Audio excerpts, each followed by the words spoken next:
Bonsoir à toutes et à tous, bienvenue dans cette édition d'information dans l'actualité ce soir. La gestion des catastrophes naturelles est souvent délicate, le moment exige souvent une attention particulière quant à sa prise en charge des médias, comment gérer cette couverture médiatique et quelle attitude doit avoir le journaliste à ce moment crucial. Voilà tant de questions à répondre lors de la 8e plateforme mondiale. Et puis récemment annoncé par le ministère de l'administration du territoire et de la décentralisation, les opérations de recensement ont effectivement démarré dans les ambassades guinéennes. À Paris, c'est l'ambassadeur Sekou Sylla qui a officié la cérémonie. À quelques jours de la célébration de la fête du sacrifice au Laïdé Lada, les marchés, ateliers, couture et autres lieux de négoce se transforment. Notre reporter Sona Sagno a sillonné certains marchés à bétail et ateliers de couture. Les détails, c'est dans cette édition d'information.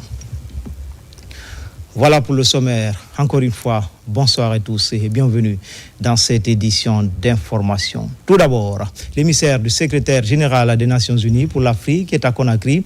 Il a été reçu en audience ce mercredi par le président du Conseil national de la transition, Dr Dansa Kourouma, et son hôte ont passé à revue l'actualité sociopolitique du pays. Plusieurs sujets d'intérêt national ont été aussi abordés. Robert Sidi Tolno. À la tête d'une forte délégation onusienne, l'émissaire du secrétaire général des Nations Unies pour l'Afrique et du Sahel a été reçu en audience par le président du Conseil national de la transition, Dr Dansa Kourouma. À travers cette visite de courtoisie, Leonardo Santos Simao est venu s'imprégner de la situation sociopolitique de la Guinée et surtout réaffirmer l'engagement de l'ONU à accompagner le pays dans son élan de retour à l'ordre constitutionnel. Nous avons échangé sur le travail déjà fait, mais aussi la perspective de l'avenir qui va aboutir avec les élections et avoir au milieu le référendum de la nouvelle constitution. On salue le travail extraordinaire que la CNT amène vers la normalisation de la vie politique du pays. C'est un travail extraordinaire qui doit aussi inspirer d'autres pays qui ont des difficultés de transition et même pareil, avoir le courage et l'inspiration nécessaire pour surmonter ces difficultés.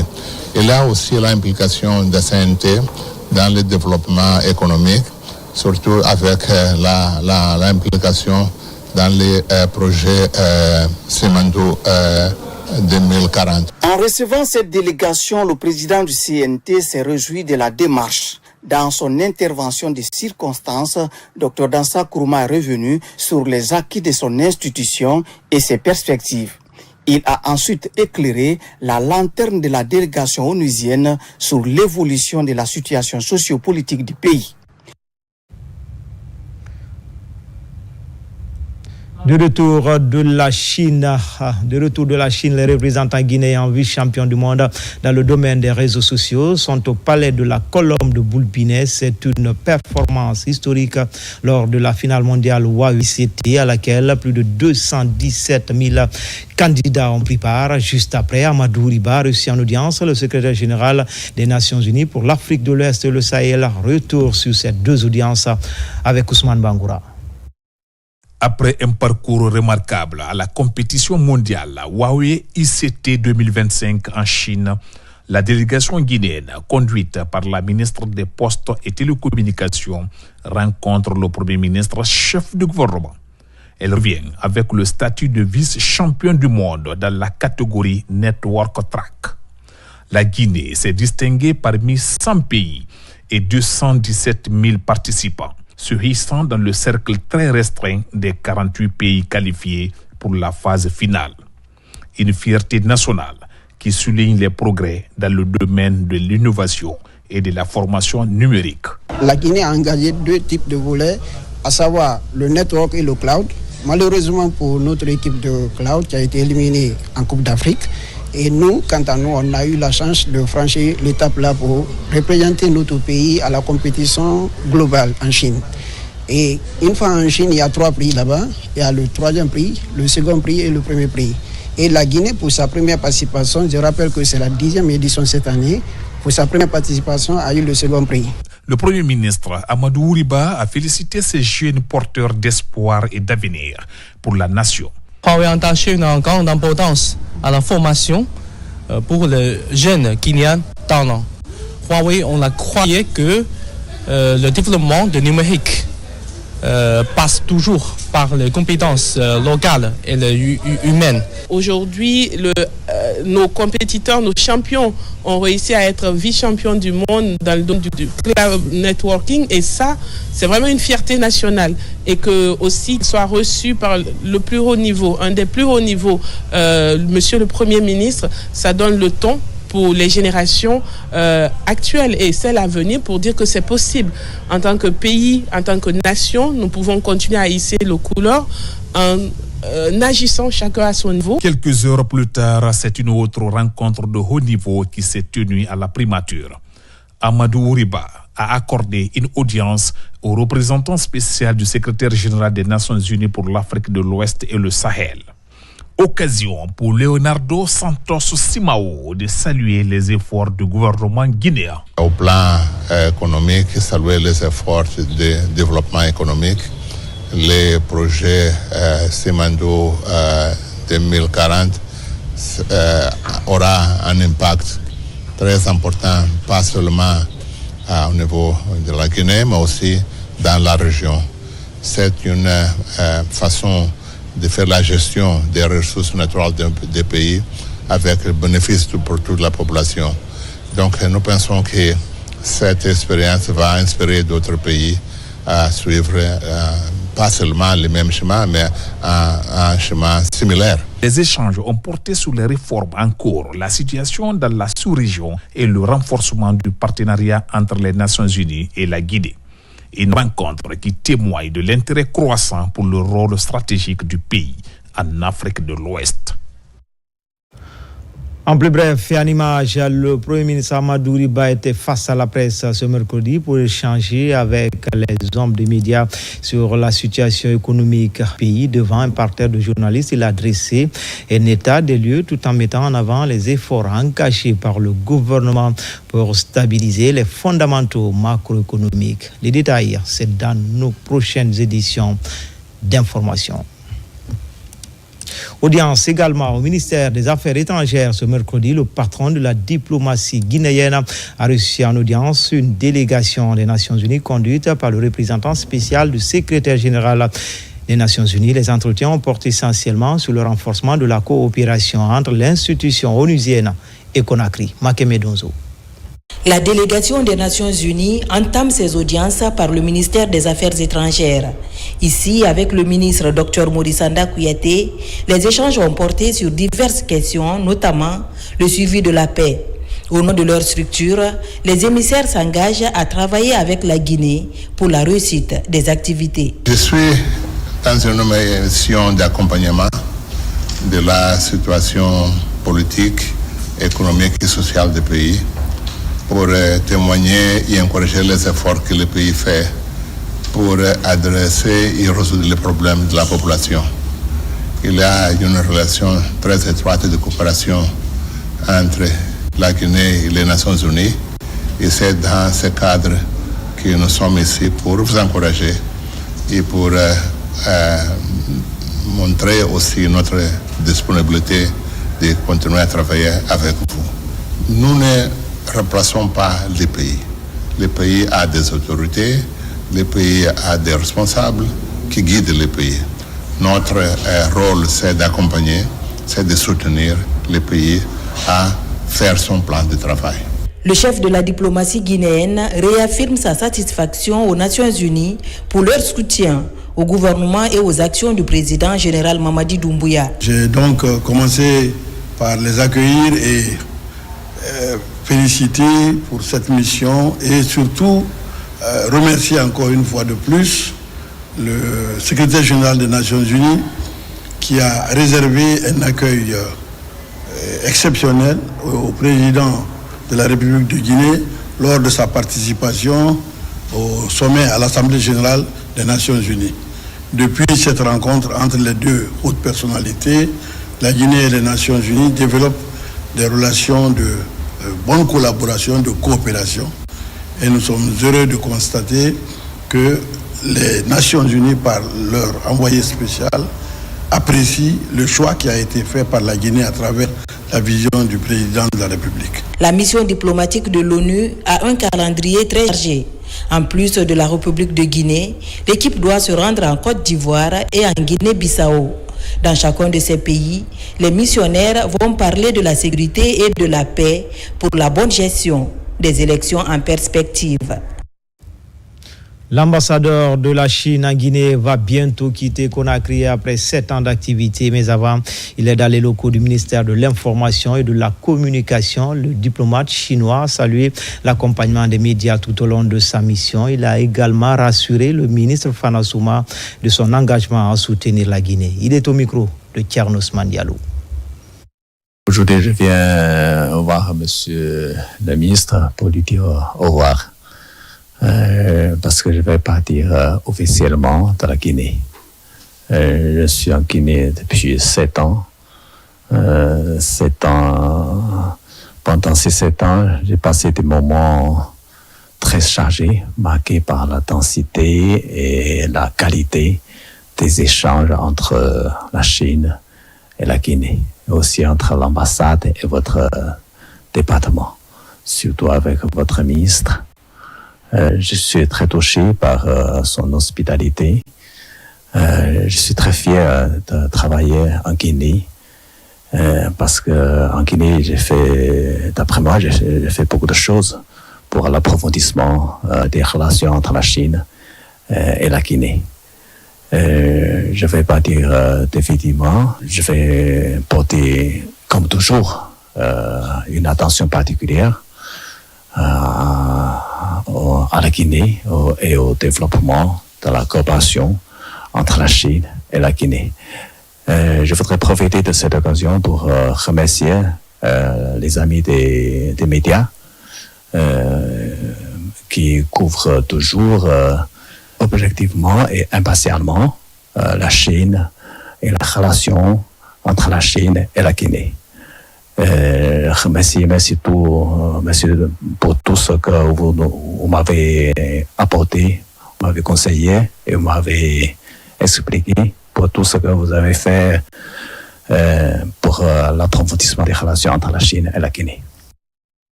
Poursuite à Genève de la 113e conférence internationale du travail. Place désormais au passage des différentes délégations à la tribune au nom de la Guinée. Le ministre du Travail et de la fonction publique, Faya François Bourouno, est revenu sur les avancées enregistrées sous le leadership du général président Mamadi Doumbouya dans le cadre de la promotion du travail décent et du dialogue social. Envoyé spécial, Mamadi Ternaka Misoko. Devant les 5000 délégués représentant les 187 États membres de l'Organisation internationale du travail OIT, les prises de parole des différents pays constituent un moment clé de la conférence internationale du travail. Au nom de la République de Guinée, l'honneur est revenu au ministre du Travail et de la fonction publique, Faya François Bourouno, de s'adresser aux acteurs du monde du travail. Depuis le 5 septembre 2021, sous l'impulsion du président Mamadi Doumbouya, la Guinée a initié une refondation nationale articulée autour de 3 axes, social, économique et politique, réunis dans la vision ambitieuse du programme de développement socio-économique durable Simandou 2040. Sur le plan social, le pacte national de stabilité sociale consolide la cohésion nationale en institutionnalisant le dialogue tripartite comme principe fondamental de gouvernance. La révision du Code du travail et l'extension de l'assurance maladie universelle établissent des fondations solides d'un socle de protection sociale inclusif et équitable. Sur le plan économique, Simandou 2040 amorce une transformation profonde de notre modèle de développement.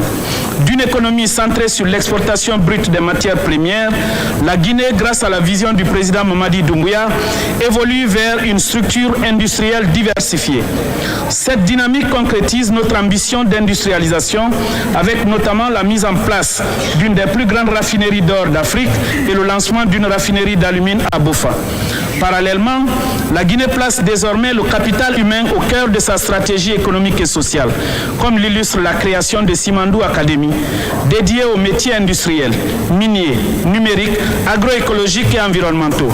Le nouveau programme Pays pour le travail décent PPTD couvrant la période 2025-2029 est récemment signé, trace une feuille de route claire pour la Guinée. Il est donc indispensable de se doter d'instruments appropriés permettant de transformer l'usage de l'IA en opportunité afin de promouvoir l'agenda du travail décent, renforcer les compétences humaines et préserver l'emploi dans la dignité. Notre engagement concret en faveur du travail décent s'est traduit par l'adoption récente de la Convention collective des mines et carrières qui garantit de meilleures conditions aux travailleurs de ces secteurs clés. Le programme Pays pour la promotion du travail décent 2025-2029 élargit la couverture santé, formalise progressivement l'économie informelle et fait de la sécurité au travail un droit fondamental. La Guinée occupe désormais une position favorable au sein de l'OIT. Les réformes en cours suscitent déjà l'intérêt et l'adhésion des partenaires sociaux, témoignant des progrès notables enregistrés par le pays dans le domaine du travail. La gestion des catastrophes naturelles est souvent délicate. Le mouvement exige souvent une attention particulière quant à sa prise en charge par les médias. L'information, la bonne, doit être diffusée au bon moment et selon les circonstances. Comment gérer cette couverture médiatique et quelle attitude doit avoir le journaliste en ce moment crucial? Voilà tant de questions que les journalistes tentent de répondre lors de la 8e plateforme mondiale. Depuis Genève, voici la correspondance de Safia Toukondé. La plateforme organisée par le Bureau des Nations Unies pour la réduction des risques de catastrophes se déroule sur plusieurs jours et comprend une série de sessions plénières, d'ateliers thématiques et d'événements parallèles.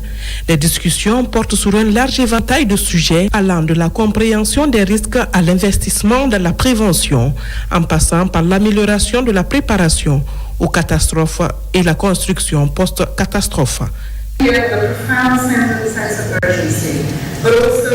Chaque fois qu'il y a catastrophe, ce sont des vies perdues. L'économie est impactée jusqu'au PIB.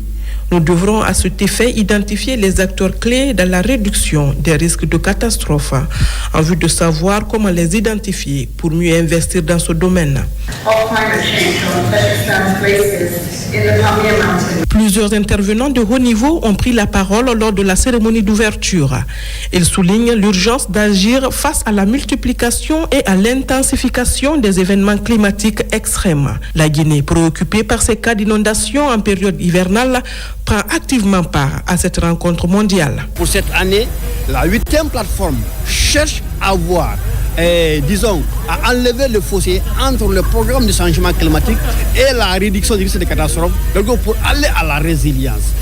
Nous avons suivi un panel qui parle de la résilience des villes. Nous avons appris ici, les pratiques à pouvoir, diffuser dans notre pays pour pouvoir éviter les sinistrés pour le cas des inondations. Des exemples concrets de bonnes pratiques en matière de réduction des risques sont également présentés, illustrant les efforts déployés par différents pays et organisations pour protéger les populations et les infrastructures. L'accent est mis sur l'importance d'intégrer la réduction des risques dans les politiques de développement durable. Les participants à cette plateforme mondiale ont l'opportunité d'échanger leur expérience, de partager leurs connaissances et de nouer des partenariats en vue d'une action plus efficace face aux risques de catastrophes naturelles. Les conclusions et les recommandations issues de cette rencontre devraient contribuer à façonner l'agenda mondial en matière de réduction des risques pour des années à venir. Tenu en Allemagne de la première édition du Forum économique sur la Guinée, un forum dédié à la promotion des investissements étrangers dans le projet Simandou 2040, moment choisi également par les Guinéens de la diaspora d'échanger sur les questions liées à la campagne de sensibilisation sur le recensement biométrique à vocation d'état civil. Commentaire, Tcherno Maroufba. C'est ici en Allemagne que s'est tenue la première édition du Forum économique sur la Guinée. Il est dédié à la promotion des investisseurs étrangers. Cet événement a réuni plus de 500 000 participants autour du projet Simandou 2040. Un gigantesque programme minier destiné à transformer le paysage économique guinéen. Les débats ont porté sur l'exploitation d'une mine de fer, la construction d'un chemin de fer long de 650 km traversant le pays, ainsi que la mise en place d'un port d'exploitation sur la côte atlantique. Ce forum est aussi l'expression de mon propre parcours. Mon engagement est personnel, profond et sincère. Ce forum est une personnelle, un pont pour renforcer la coopération. La quintessence de l'idée demeure aujourd'hui, qui est de voir leurs fils, leur arrière-grand-fils incarner véritablement leur volonté d'une Afrique unie, forte, prospère, résolument tournée pour un partenariat gagnant-gagnant. L'émissaire du chef de l'État, le général Mamadi Doumbouya, a exprimé sa satisfaction pour la tenue de ce forum, mais aussi encouragé cette synergie d'action entre les investisseurs allemands et guinéens. Nous sommes venus vers la diaspora aujourd'hui pour faire connaître le programme Simandou 2040 du président de la République que nous partageons et qui nous tient à cœur, qui considère que des mannes financières que nous allons avoir, nous sommes responsables et nous devons le gérer de manière à ce que ce soit pour nous un moteur, un catalyseur pour le développement de la Guinée. Nous sommes ici avec des autres entrepreneurs pour faire partie de la présentation de l'échange commercial, industriel et économique. Ce forum a aussi été l'occasion pour ces Guinéens de la diaspora d'échanger sur le projet de recensement administratif en cours dans le pays. Dans le volet PNR, avec lancement de la formation des agents recenseurs au niveau de la France pour la circonstance, des kits de recensement ont été remis aux représentants de certaines grandes villes françaises retenues pour le recensement des Guinéens établis en France. C'est Fernand Kourouma, alias John Kita. Le programme national de recensement à vocation d'état civil, en plus de couvrir les populations vivantes au pays, va se poursuivre au niveau des Guinéens établis à l'étranger. C'est dans ce contexte que le gouvernement, pour mieux mener l'opération au compte des Guinéens vivants en France, a lancé la formation des agents recenseurs. Lieu de cette formation, l'ambassade de la République de Guinée à Paris. Nous sommes plutôt très satisfaits de tout cet engouement qui est manifeste aujourd'hui de la part de nos concitoyens qui ont fait le déplacement des différentes provinces de France pour suivre cette formation. Et nous sommes convaincus que le choix porté sur les éléments qui ont été choisis sur la base de leurs compétences feront satisfaction à l'ensemble des populations relevant de la juridiction de Paris. Pour le formateur, le pari sera gagné une fois que les agents recenseurs auront maîtrisé les techniques de cette opération. Ce matin, nous avons eu la charge de les former. Cette formation qui s'est bien déroulée, nous avons expliqué le contexte de long en large sur le PNRAVEC et sur les objectifs liés au fichier électoral. Toutes les questions ont été posées, en tout cas de bonnes questions ont été posées et ont été répondues à la satisfaction de tout le monde. Avant d'ouvrir cette séance de formation à l'intention des agents recenseurs, le diplomate guinéen à Paris a prêté serment avec quelques-uns de ses conseillers, histoire de confirmer le sérieux qui doit caractériser la dite formation. 8 grandes villes de France sont retenues pour abriter les opérations de recensement. Elles ont toutes été dotées de kits devant permettre la tenue correcte du processus. Comme annoncé récemment par le ministère de l'Administration du Territoire et de la Décentralisation, les opérations de recensement ont effectivement démarré dans les ambassades guinéennes à Paris. C'est l'ambassadeur Senkou Sila qui a officié la cérémonie. Cette opération, qui va durer 20 jours, concerne également les villes de Lyon, Nantes, Laval, Nice, Toulouse et Strasbourg. Mohamed Souma, Amadou Touré. Les opérations d'enrôlement biométrique sont lancées ici à Paris, comme annoncé par le gouvernement à travers le ministère de l'Administration du Territoire et de la Décentralisation. Elles vont durer 20 jours. Aujourd'hui, nous avons l'honneur de lancer officiellement l'ouverture des bureaux de Paris pour le recensement de nos concitoyens résidant dans nos juridictions. Aujourd'hui, très impressionné par l'engouement certain qui se manifeste aujourd'hui de la part de nos concitoyens de Paris, mais aussi dans les différentes provinces de France. Très satisfait, vraiment l'accueil était très chaleureux. Franchement, il n'y a rien à dire. Je viens de me recenser, voyez mon ticket, permettre aux citoyens guinéens à plus d'un titre. Pour réussir l'opération, le ministère de l'administration du territoire et de la décentralisation, à travers le programme national de recensement administratif à vocation d'état civil, en rapport avec la direction des affaires politiques et de l'administration électorale, a réuni les conditions d'un meilleur déroulement des opérations à travers l'envoi d'opérateurs de kits accompagnés de cadres du département mandatés à veiller à l'exécution correcte des opérations.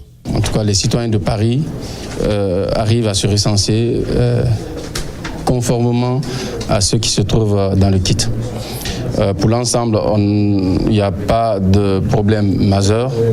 Nous sommes là pour corriger en cas de problème. Depuis notre arrivée, toutes les dispositions ont été prises par M. l'ambassadeur et son cabinet dans le cadre de la mobilisation des Guinéens pour la réussite effective, n'est-ce pas, de ce processus qui est un processus enclenché par le gouvernement à travers le PNRAVEC. La France fait partie des 32 représentations diplomatiques de la Guinée où le gouvernement a envoyé des équipes d'enrôlement biométrique afin de procéder au recensement de tous les Guinéens dans ces pays en vue de l'identification des personnes physiques et la mise en place du fichier électoral biométrique.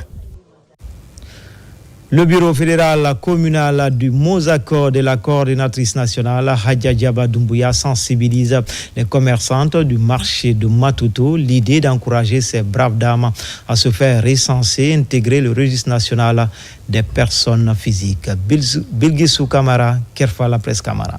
Au marché du Matoto, les femmes du mouvement Mosaccord sont allées à la rencontre des citoyens pour les inciter à se faire recenser biométriquement.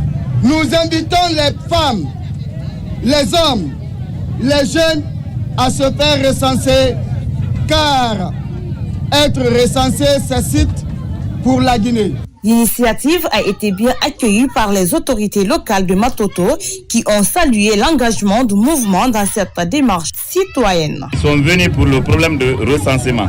Et vraiment, nous les administrateurs, nous sommes là avec les femmes. Nous acceptons toujours pour que ces femmes-là aillent se recenser. Nous sommes très enthousiasmés. Je voudrais d'abord vous remercier très sincèrement, remercier la fédération et le mouvement en général. Je voudrais très sincèrement vous féliciter pour cette mobilisation et pour les idées mères, phares, avancées dans le cadre de la mobilisation pour le recensement national. Hawa Djenab Kamara, membre actif du mouvement Mosaccord, a exprimé sa satisfaction. Mon message s'adresse aux femmes. Ces femmes qui se battent nuit et jour pour subvenir aux besoins de leur famille. Si ces mêmes femmes sont sous le soleil du marché, sans qu'elles le soient au courant du recensement biométrique, c'est pourquoi il faut que nous allions vers elles pour leur expliquer l'importance de ce recensement. Par cette action, le mouvement Mosaccord confirme une fois de plus sa volonté d'accompagner les citoyens de Matoto dans leur démarche administrative, une initiative qui témoigne de l'importance de la sensibilisation et de l'engagement communautaire pour garantir les droits et le bien-être des populations. En province, à Sigiri, la population était fortement mobilisée autour de ce processus national. Elle réaffirme son soutien aux actions de refondation du CNRD de son président. Autre fait marquant de cette journée de mobilisation citoyenne, c'est l'adhésion massive des militants de l'ancien régime aux idéaux du CNRD. Bakari Bambakonde. La dynamique de soutien aux actions du comité national du Rassemblement pour le développement CNRD et au chronogramme de la refondation nationale se poursuit à travers le pays. Ce week-end, la préfecture de Sigiri a connu une forte mobilisation populaire à l'initiative du mouvement Main dans la main autour du recensement biométrique en cours dans le cadre du PNRAVEC, Programme national de recensement administratif à vocation d'état civil. Fait marquant de cette mobilisation citoyenne, la démission collective de nombreux anciens partisans du régime précédent. En effet, l'ensemble des 33 sections, des 103 sous-sections et 596 comités de base de l'ancien parti au pouvoir, le RPG, ont officiellement quitté leur rang pour rallier les idéaux de la transition menée par le CNRD. Cette décision fortement symbolique marque une nouvelle ère d'adhésion populaire aux efforts de refondation engagés par les autorités sous le leadership du général Mamadi Doumbouya.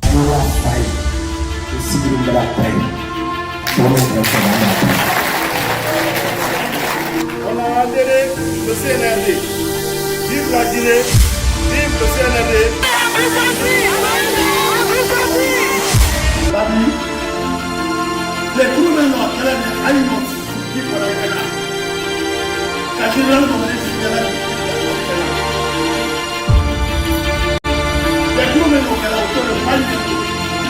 La cérémonie s'est déroulée en présence de plusieurs hauts responsables de l'État, notamment le ministre des Affaires étrangères, de l'intégration africaine et des Guinéens établis à l'étranger, Dr Maurice Sanda Kouyaté, la ministre des Postes, des Télécommunications et de l'économie numérique, Rose Paula Prissemou, ainsi que le conseiller à la présidence Ousmane Doumbouya.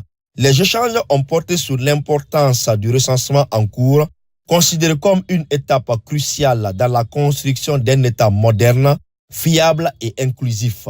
Les autorités et les membres du mouvement main dans la main ont saisi l'occasion pour inviter tous les citoyens âgés de 10 ans et plus à se faire recenser, insistant sur le fait que l'exercice du droit civique commence par cette démarche essentielle. Ils ont unanimement salué cet engagement populaire à Sigring et ont encouragé la jeunesse guinéenne à cultiver l'esprit d'équipe tout en rappelant l'importance de participer activement à la refondation en cours. Ils ont également souligné que cette mobilisation citoyenne prouve que la refondation engagée depuis le 5 septembre 2021 est en phase avec les aspirations profondes du peuple souverain de Guinée. Dr Maurice Sanda Kouyaté a, au nom du chef de l'État, salué cette décision historique de ses militants de rejoindre le chef de l'État dans sa dynamique de refondation de la Guinée. À travers cette démonstration de foi en l'avenir, les populations de Sigiri ont une fois de plus envoyé un message sur le chemin du renouveau. Le recensement biométrique, socle de la réforme électorale et de la modernisation de l'État civil, est en train de devenir un véritable catalyseur de cohésion et d'unité nationale. Dans le reste de l'actualité, le plan national des pêcheries au compte de l'année en cours est disponible au ministère de la Pêche et de l'Économie maritime. Après son adoption, l'heure est à la vulgarisation avec l'appui du programme régional de conservation maritime pour l'Afrique de l'Ouest. La Direction nationale des pêcheries vient d'organiser une rencontre des acteurs dans ce sens. Explication, Nabi Kamara. Dans le cadre de la préservation et de l'exploitation rationnelle des pêcheries sur le littoral guinéen, le ministère de la Pêche et de l'Économie maritime a élaboré un plan d'aménagement et de gestion à cet effet. Ce cadre commun qui guidera les actions de ce département pour les années à venir fera bientôt l'objet d'une campagne de vulgarisation et d'appropriation au niveau des acteurs socio-professionnels de la pêche. Le plan d'aménagement, nous élaborons chaque année et les utilisateurs sont à 90% des analphabètes. Je vais parler des acteurs socio-professionnels qui sont des débarcadères. Les 80% ne sont pas lettrés. Donc, il faut faire la vulgarisation au niveau des débarcadères pour leur faire comprendre c'est quoi le plan d'aménagement et qu'est-ce qu'il y a dans le plan d'aménagement. Vulgariser dans nos langues. Dans la perspective justement de cette campagne d'envergure, la Direction nationale de l'aménagement des pêcheries, en collaboration avec le partenariat régional pour la conservation de la zone marine côtière en Afrique de l'Ouest, a invité les cadres impliqués dans la mise en œuvre à une rencontre d'échange en vue d'un éventuel succès. Le PAGPM 2025 incarne une amélioration de la gouvernance halieutique de la Guinée. Il consolide l'état de droit dans le secteur de la pêche en fixant les règles claires et équitables, en renforçant la transparence et en outillant l'administration pour lutter efficacement contre la pêche illicite, non déclarée et non réglementée. Le département de la pêche et l'ensemble des institutions concernées travailleront sans relâche pour que les mesures adoptées ne restent pas lettre morte, mais se traduisent concrètement sur le terrain. Le plan d'aménagement et de gestion des pêcheries 2025 est prêt depuis la fin de l'année dernière. En Guinée, l'association Toastmaster existe depuis 13 ans. Ce week-end, ses membres ont célébré les 100 ans de l'organisation par un marathon urbain du rond-point d'Amdalaï à celui de la Bellevue. Les marcheurs ont célébré le chemin parcouru entre paroles, engagement collectif et esprit d'initiative. Maïmouna Bella Diallo et l'âge Ismaël Nabi. Toastmasters International, association éducative mondiale à but non lucratif, célèbre cette année son centenaire. Fondée pour développer les compétences en communication et en leadership, elle est aujourd'hui présente dans plus de 140 pays. En Guinée, la célébration a pris la forme d'un marathon symbolique allant du rond-point de Amdalaï à celui de Bellevue. Ça fait 100 ans que notre organisation existe, 13 ans maintenant qu'elle est au niveau francophone. Et voilà, aujourd'hui, nous fêtons les 100 ans à travers cette marche pour montrer que, après tout, ce qui est important, c'est la cohésion de tous les fils et filles de ce pays pour servir les idéaux de notre nation, c'est-à-dire l'émergence, et actuellement donc aller sur la réalisation du projet Simandou 2040 pour le bénéfice de nos jeunes et de nos moins jeunes. C'est mon club. Je trouve que c'est une belle initiative que vraiment ils ont pu organiser ce marathon. Le sport nourrit l'esprit et c'est vraiment une activité que chacun de nous doit pratiquer. Les organisateurs en ont profité pour remercier les autorités et les partenaires qui accompagnent leur action. Aujourd'hui, nous sommes très satisfaits. Je voudrais remercier l'équipe, remercier nos sponsors, remercier les autorités administratives et locales de la Guinée, la police, la gendarmerie, la Croix-Rouge, qui se sont tous mobilisés pour encadrer et accompagner cette initiative afin qu'elle soit inoubliable. La journée s'est poursuivie à la case de Bellevue où l'ancienne première dame de Guinée a reçu les participants pour un temps d'échange et de reconnaissance. Aujourd'hui, je voulais bien vous voir, mais je ne pouvais pas sortir, c'est pour cela. Je vous remercie beaucoup, je vous souhaite beaucoup de bonheur encore à nous tous, à l'Afrique et à la Guinée. Cette première édition du centenaire en Guinée se veut le point de départ d'un rendez-vous annuel. Les organisateurs annoncent déjà une deuxième édition pour l'année prochaine, avec l'ambition d'élargir encore la portée de l'événement. Comme annoncé dans les titres, à quelques jours de la célébration de la fête du sacrifice ou l'Aïd el-Adha, les marchés, ateliers de couture et autres lieux de négoce se transforment. C'est la grande affluence, tout comme dans les gares routières pour le rendez-vous au Bercail. Pendant cette période, le quotidien se transforme pour honorer cette journée sacrée. Notre reporter Sona Sagno a sillonné certains marchés à bétail et ateliers de couture, images et témoignages. À 2 jours de l'Aïd el-Adha ou la fête de Tabaski, les fidèles musulmans se préparent avec ferveur pour célébrer cette journée de sacrifice consacrée à l'immolation du bélier. Partout, l'effervescence de la fête y est présente, comme dans les ateliers de couture et les marchés de Conakry. Ici, les étals débordés d'habits, de fêtes ou encore d'autres objets. Au marché de bétail de Tanene Aviation, par exemple, les clients et revendeurs essaient chacun de tirer son épingle du jeu. Les marchés là, c'est la même chose comme l'année passée. Les prix ne varient pas tellement. Les moutons maliens, ça commence chez nous ici à 2 millions, 2 millions 500, 3 millions 500 jusqu'à 4 millions. C'est nous ici. Donc les moutons guinéens, ça commence à 1 million, 1 million 500, 2 millions. C'est au fur et à mesure de la grandeur. Je suis venu acheter un bélier pour que je puisse vraiment tuer le jour de la fête. Mais néanmoins, les gens sont venus un peu partout et aujourd'hui, le prix n'est pas abordable. Et il va falloir que ces vendeurs essaient de réduire le prix. Même constat, au marché d'Anko 5, les commerçantes attirent les potentiels clients et les femmes s'affairent pour se procurer des prêt-à-porter. Je peux dire, clientèle, c'est un peu ralenti par rapport à l'année passée. Les parents des enfants, chacun se plaigne, mais ça va un peu quand même. Bon, mais ça, quand même, je les souhaite de venir acheter pour les filles, pour les garçons, pour les adultes. Il y a les badins cousus, non cousus, pour les enfants des chaussures, j'ai tout ici. Moi, c'est juste les foulards, j'ai acheté, c'est pas facile. Je souhaite bonne fête à la Guinée. L'Aïd el-Adha connue sous le nom de fête de sacrifice ou de Tabaski, symbolise la miséricorde divine et la récompense de la foi. Cette fête rappelle aux musulmans l'importance de la foi, de la confiance et de l'adoration. Justement, en prélude à cette fête, la circulation est souvent dense malgré le départ massif pour l'arrière-pays. C'est dans cette optique qu'une campagne de sensibilisation est lancée dans les différentes gares routières pour une conduite plus responsable, une manière de réduire de façon drastique les accidents de la circulation qui font assez de victimes sur nos routes. Algassi Mouba. Nous sommes à la veille de la fête de Tabaski. Une période où de nombreuses personnes choisissent de regagner l'intérieur du pays pour célébrer ce moment de communion. La circulation devient dense, notamment sur les routes interurbaines. Face au risque d'accident, les autorités alertent et prennent des dispositions.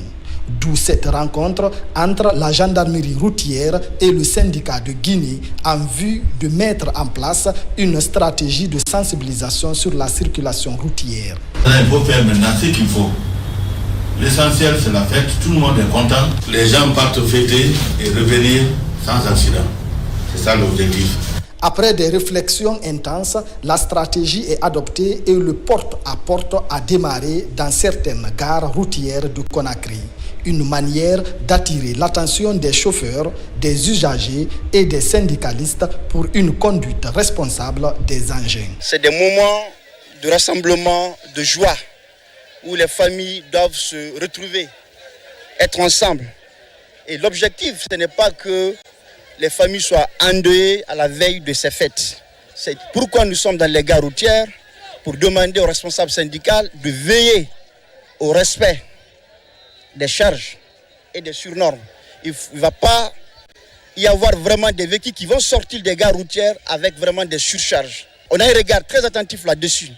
Et la gendarmerie en race campagne doit aussi veiller à ce contrôle, être rigoureux, exigeant. La campagne de sensibilisation va se poursuivre au-delà de la fête de Tabaski pour préserver la vie des citoyens et renforcer l'éducation civique dans le domaine de la circulation routière. Espace Santé, l'Institut supérieur des sciences de l'éducation de Guinée au secours des indigents malades, une équipe médicale sud-coréenne est déployée depuis 3 jours pour offrir des soins gratuits aux patients à revenus moyens. Plusieurs pathologies sont prises en charge. Les détails avec Mamadou Saliouba. Par dizaines, ils rallient l'Institut supérieur des sciences de l'éducation de Guinée. Sur place, ces patients reçoivent gratuitement des soins de santé offerts par cette équipe médicale sud-coréenne.